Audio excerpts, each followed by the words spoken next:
भारत और चीन में एक अहम समझौता हुआ। वो समझौता जिसको लेकर पिछले 4 साल से कोशिश की जा रही थी, वो समझौता जिस पर दुनिया की निगाहें थी, वो समझौता जिससे माना जा रहा है कि भारत और चीन के बीच राष्ट्र अध्यक्षों की मुलाकात, मोदी और जिनपिंग की मुलाकात के रास्ते एक तरह से बन गए हैं। दरअसल भारत और चीन के रिश्तों पर जमी बर्फ पिघलनी शुरू हो गई है। दोनों देशों के बीच LAC पर तनाव कम होने लगा है। भारत और चीन पूर्वी लद्दाख में LAC पर पेट्रोलिंग के लिए सहमत हो गए हैं। डिसएंगेजमेंट के लिए अग्रीमेंट हो चुका है। एक तरह से भारत ने बातचीत और कूटनीति के जरिए आखिरकार चीनी सेना को पीछे हटने पर मजबूर कर दिया है। अपनी शर्तों पर चीन को एक तरह से सहमत कर लिया है। देपसांग और डेमचोक इलाके, ये 2 अहम इलाके हैं जहां दोनों देश पेट्रोलिंग कर सकेंगे, गश्त कर सकेंगे। LAC पर सेना की गश्त यानी पेट्रोलिंग को लेकर सहमति के बाद देपसांग और डेमचोक, ये जो लद्दाख के एरिया हैं, वहां गतिरोध अब खत्म हो जाएगा। भारत और चीन के बीच इस प्रयास को काफी अहम माना जा रहा है, वो भी तब जब आज से ब्रिक्स सम्मेलन की शुरुआत हो गई है। जैसे हमने आपको बताया कि ये दोनों खबरें रिलेट कहां हो रही हैं। पीएम पहुंचे रूस में पुतिन से मुलाकात की, जिनपिंग से भी मुलाकात हो सकती है और उस मुलाकात से ठीक पहले यहां पर यह सहमति बन पाना बहुत बड़ी कामयाबी के तौर पर डिप्लोमेटिक लेवल पर इसे सफलता की एक तस्वीर माना जा रहा है। और इस इंटरनेशनल सम्मेलन में शिरकत करने के लिए प्रधानमंत्री कजान में है, उससे भी पहले ही समझौता हुआ और इस समझौते पर भारत के विदेश मंत्री डॉक्टर एस जयशंकर ने जो कहा है वो आपको समझना चाहिए। डॉक्टर एस जयशंकर कह रहे हैं कि भारत और चीन में सीमा पर पेट्रोलिंग सिस्टम को लेकर समझौता हो गया है। इससे मई 2020 से पहले की स्थिति वापस आएगी। ये एक सकारात्मक और अच्छा घटनाक्रम है। हम सितंबर 2020 से बातचीत कर रहे हैं।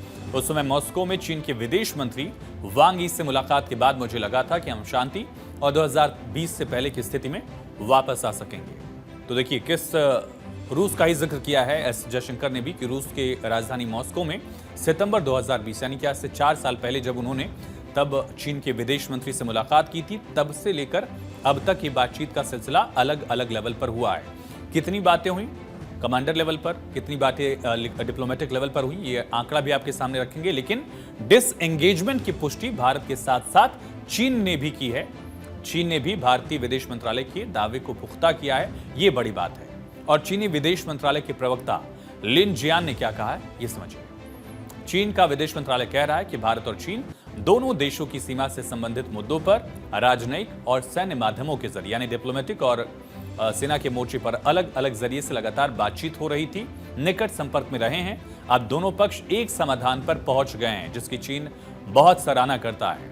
जिया ने आगे कहा कि चीन प्रस्ताव को लागू करने के लिए भारत के साथ मिलकर काम करेगा। तो करीब 4.25 साल बाद अप्रैल 2024 से लेकर अब तक भारत और चीन के रिश्ते सुधरे हुए नहीं थे, ये कहना होगा, क्योंकि लगातार बातचीत की कोशिश की जा रही थी और उसका असर जो है वो सीधे ट्रेड पर भी पड़ रहा था। लेकिन अब रिश्ते सुधरने की उम्मीद है। खास करके गलवान में हिंसक झड़प के बाद दोनों देशों के संबंध एकदम निचले स्तर पर पहुंच गए थे। डोकलाम और गलवान, ये 2 ऐसे मेजर इंसिडेंट्स थे भारत और चीन के रिश्तों में, जिससे दोनों देशों के रिश्ते एक तरह से खत्म से हो गए थे। डिप्लोमेटिक लेवल पर बहुत कम बातचीत हो रही थी, लेकिन अब लग रहा है कि रिश्ते फिर से आगे बढ़ेंगे। Army chief general Upendra Dwivedi ने भी मंगलवार को इस समझौते को अच्छा कदम बताया था। We are trying to restore the trust. How the trust will get restored? It will get restored once we are able to see each other and we are able to convince each other, look, the buffer zones which are there, which have been created, we are not creeping, and both have to reassure each other. Petroling gives you that kind of advantage. So that's what is something which is convincing, and as we restore the trust, the other stages will also follow through soon. तो देपसांग और डेमचोक अभी trailer है, अभी और भी ऐसे points हैं जहां से चीनी सेना को पीछे हटना है। एक अंग्रेजी अखबार ने सूत्रों के हवाले से दावा किया है कि साउथ में डेमचोक के पास चार्डिंग निगलुंग नाला ट्रैक जंक्शन पर भी भारत और चीन के बीच इसी तरह की बातचीत चल रही है। कदम यहां भी ऐसे हो सकते हैं और यह भी कहा गया कि यहां भी दोनों देश एक दूसरे को रोकेंगे टोकेंगे नहीं और नियमित संख्या में जवान पेट्रोलिंग करेंगे, ऐसी जानकारी है। 2022 में गलवान, पेंगोंग और हॉट स्प्रिंग, इसको लेकर विवाद हुआ और डिसएंगेजमेंट का जो इशू रहा 2024 में देपसांग और डेमचोक में भी अब डिसएंगेजमेंट पर सहमति बन गई है। दोनों ही मुद्दों पर, दोनों ही मेजर इश्यूज पर एक तरह से सहमति बन चुकी है और जल्द ही देप्सांग और डेमचोक की स्थिति 2020 से पहले वाली हो जाएगी, ऐसी जानकारी है। लेकिन बातचीत बनी कैसे? ये जो हम नतीजा देख पा रहे हैं, कामयाबी की तस्वीर देख पा रहे हैं, इसके पीछे का बैकग्राउंड क्या है, पर्दे के पीछे क्या हो रहा था? दरअसल WMCC की 31 दौर की बातचीत हुई, 31 दौर की बातचीत हुई, कोर कमांडर लेवल की भी 21 राउंड मीटिंग्स हुई, तब जाकर ये सहमति बन पाई है। 25 जुलाई लाओस में बातचीत हुई, एस जयशंकर से चीन के विदेश मंत्री वांग यी ने मुलाकात की। 4 जुलाई को कजाकिस्तान के अस्ताना में भारत चीन के विदेश मंत्री फिर मिलते हैं, मुलाकात होती है फिर से और तनाव खत्म होने पर फिर से बात हुई। वैसे तो देखें तो LAC के पास का जो पूरा इलाका है वो काफी सेंसिटिव है। उसका मेजर कारण, इकलौता इशू आप कह सकते हैं कि चीन की विस्तारवादी नीति है। भले ही समझौता हो गया हो, लेकिन भारत जानता है कि आखिर चीन की नीयत क्या है। बहरहाल LAC के कई ऐसे पॉइंट्स हैं जहां चीनी फौज पर नजर आसानी से रखी जाती है और इनमें देप्सांग और डेमचोक पर भी चीन की नजर क्यों रहती है, इसके बारे में बताते हैं। इस पर चीन की नापाक नजर क्यों थी?